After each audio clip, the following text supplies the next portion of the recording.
Reka twongere tubasuhuze mwese mudahwema kudukurikirana gatanu kuri gatanu. Uyu ni umwanya w'amakuru mashya agezweho kuri uyu mwanya, kuri uyu munota. Noneho ibi byo ni akamaramanza.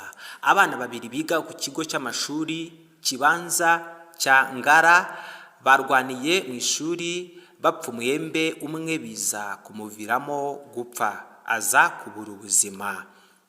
Aba bana bari mu kigero cy'imyaka 12 bigaga kuri icyo kigo giherereye mu mudugudu wa Birembo, akagari ka Ngara, mu murenge wa Bumbogo, mu karere ka Gasabo. Amakuru avuga ko ubwo bari mu masaha y'ikiruhuko cya mbere ya saa sita ku wa mbere tariki 28 Ukwakira 2024 barwaniye mu ishuri bapfa umwembe, umwe muri bo yitura hasi ananirwa guhaguruka, basanga yamaze gushiramo umwuka. Umuvugizi w'umujyi wa Kigali Ntirenganya Aime Claudine yasobanuye intandaro y'urwo rupfu. Ati abo bana bari ku ishuri mu masaha yo gukina, umwe muri bo yari yazanye umwembe yawushyize mu gikapu cye, mugenzi we yawukuyemo, nyirawo akimubona amukubita urushyi rwiza rw'umuriro.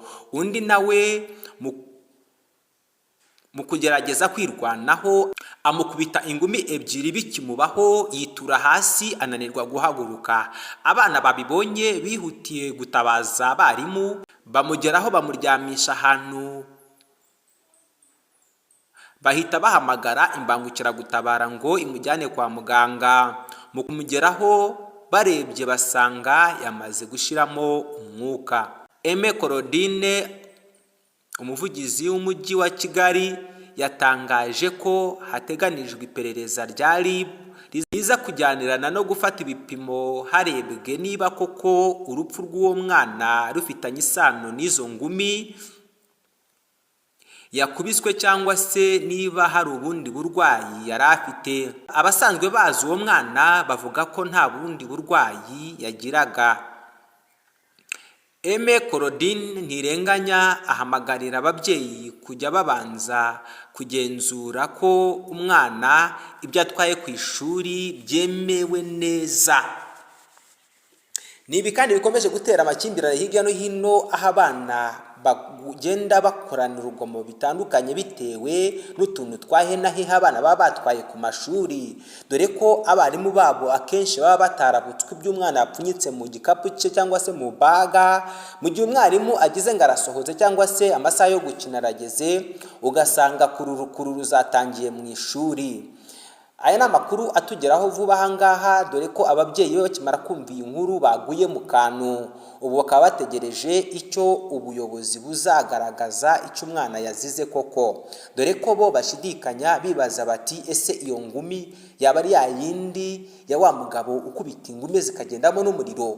Umurambo wajyanywe ku bitaro kugira ngo ukorerwe isuzuma, urebe koko niba uwo mwana yazize izo ngumi.